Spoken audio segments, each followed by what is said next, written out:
All right, today I want to tell you 7 mistakes that I made when I bought my first rental properties, and I hope that you don't make the same mistake. So mistake number 1 was I was buying a package of 10 houses at the time. This was probably 2005. I was paid $100,000 for them. I was excited about getting a good deal, but one of the things, the big mistake I made was I wasn't diligent about looking over all the leases, making sure I had all the contact information, making sure I had all the security deposits from the owner who was selling that to me.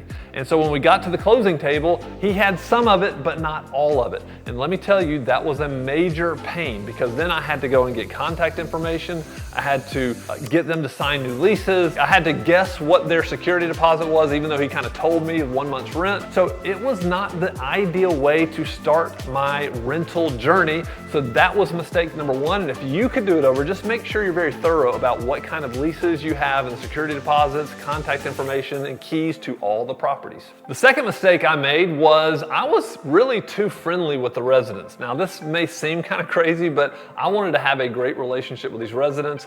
I really saw this as a ministry opportunity, and so I went down and I just became really good friends with these residents. What that meant was that when I needed to have very difficult conversations with these residents, it was not very easy. I kind of was a little bit too friendly, and so what I would say is one of the things you need to remember is when you're buying rental properties, you are in business. It's a business that you have to run it like a business, and so one of the mistakes I made was just being a little bit too friendly with my residents. The third mistake I made was not allowing pets. It's really up to you, but really I should have allowed pets from the very beginning because it opens up the number of people that will apply for your property. You shrink that number by 60% when you say no pets.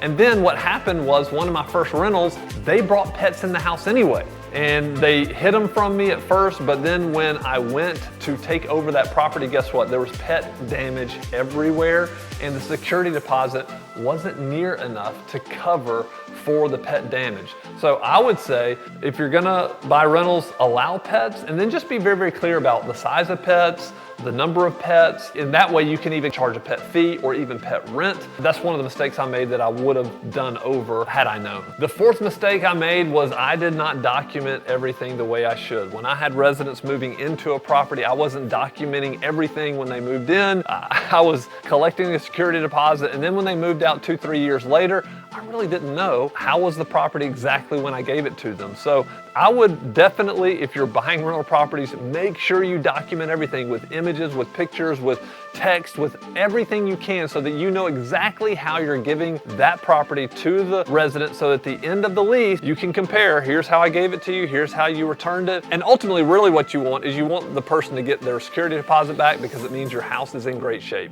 The fifth mistake I made was I did not follow my own rules about processing applications and following and making sure I was verifying income and all those things. As a matter of fact, I got frustrated with the whole leasing process. And so when it came time to lease the property, I had showed it so many times that I was tired of it. And I said, forget this, I'm just gonna rent the property. And somebody came in and they offered me cash up front, probably 2 or 3 months, and I just took it. And so what I did was I neglected to follow my own rules and processes because I wanted the property rented. I was tired of going out there, and that cost me in the long run. As a matter of fact, I had to evict that resident, and so I would avoid that at all costs if you're a landlord buying your first rentals. All right, number 6 is related to the eviction that I just spoke about. I had to evict this person, but the mistake I made was not staying on top of the late payment. So what I was doing is, I was charging them late fees if they were late, but I wasn't being very serious about the eviction process, so I wasn't posting notice when I should have. And so what happened is I drug the process out a lot longer than it needed to be drug out when I really should have just had the cutoff date and began the process, because what happened was I had to go through the whole eviction process. It took me 3 months, cost me over $1,000, and I could have avoided some of the vacancy loss. I could have avoided some of the brain damage that comes with going through an eviction if I would have just taken care of things sooner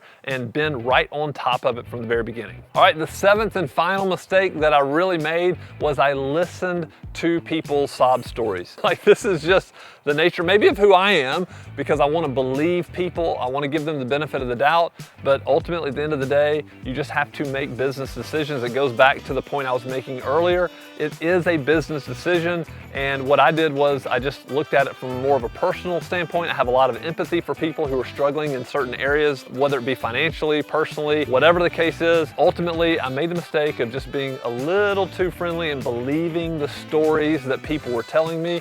And so just make up your mind, you're going to run it like a business, and it will serve you well when it comes to owning rental property. All right, that's it. Those are the 7 mistakes I made when I bought my first rentals. I hope this has helped you in some way. Listen, we have a group of agents, investor-friendly agents. If you ever want to talk about buying rental houses, they'd be happy to help you. We also have an experienced team of property managers in over 30 markets across the country. If you ever need our help with managing rental property or finding great rental properties to buy, please reach out to us. You can email us at sales@evernest.co. We would love to talk to you, and subscribe to our channel. We'll be back with more great content for real estate investors.